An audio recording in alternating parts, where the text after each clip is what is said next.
everybody, welcome back.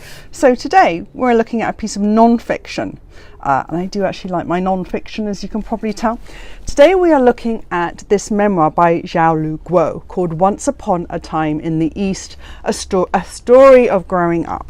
Now, Xiaolu Guo, apologies if I haven't said her name correctly, I do apologise, I think it's Xiaolu Guo.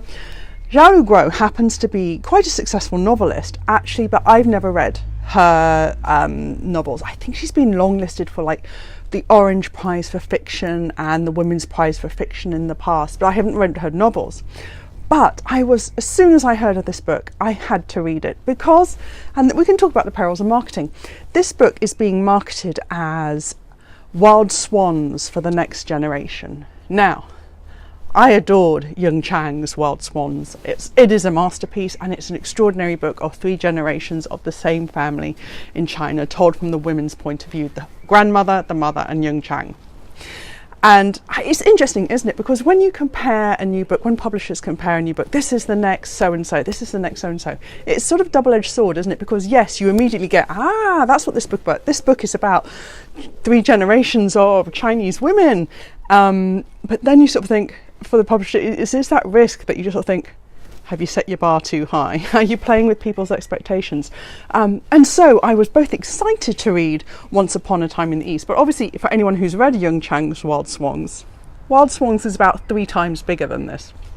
So I did sort of think, I hope I haven't had my expectations set too high.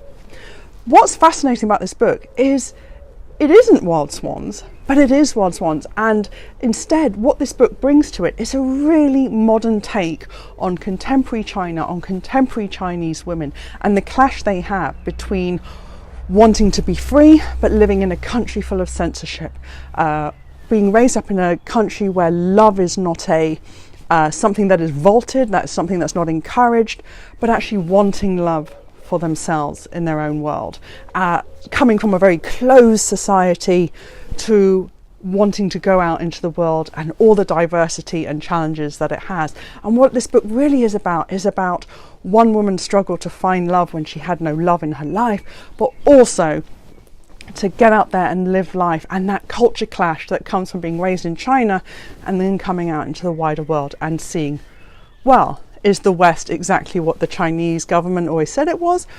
Is it bad? Is it corrupt? Or is there something good to be found there too?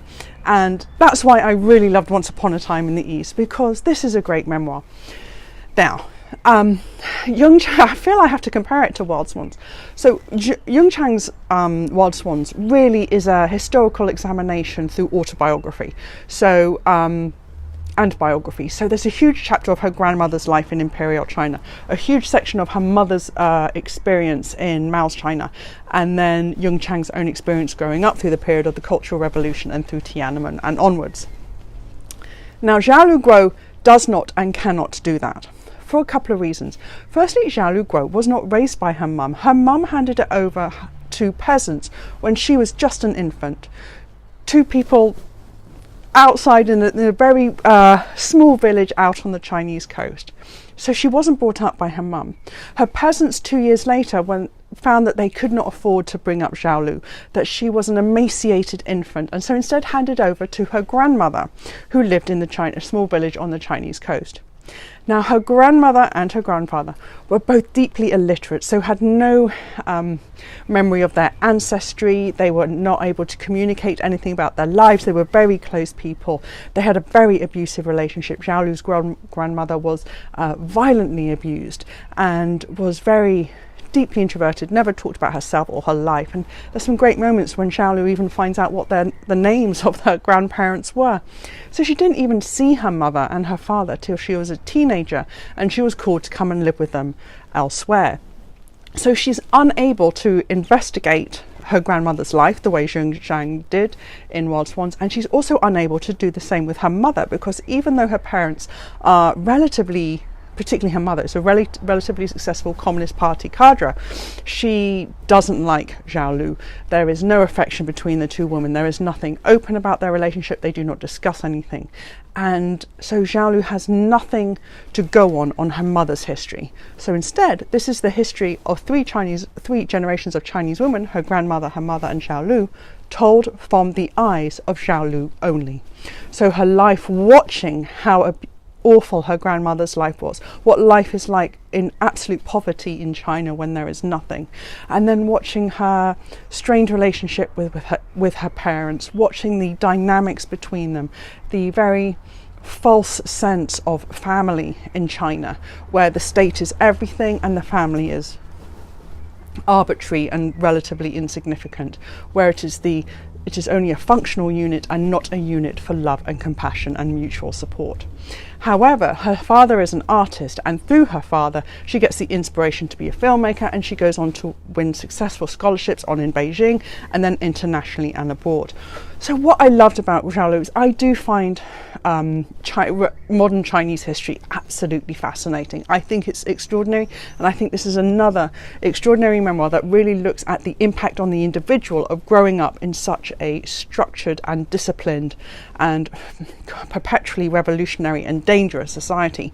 And it really belies the communist ideal of there being equality between the sexes in communist China, because it really shines a light on the endemic abuse and second-class citizenship levels, at least for women. It's an appallingly sexist society, and the opportunities for women and the way women are treated, whether it's the one-child policy, whether it's just ingrained sexism and abuse and harassment, is frightening. And Xiaolu is unapologetically transparent about this, and that's fascinating to see that sexual dynamics.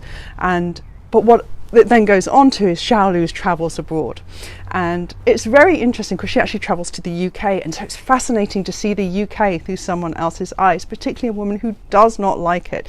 So we talk in Britain about beauty. I'm actually filming this on the day after the royal wedding of Harry and Meghan got married yesterday, and so I'm aware that the pictures of Windsor and the sort of beautiful drives and the long walk in the trees and the pretty houses, country village, is probably what people think the UK looks like.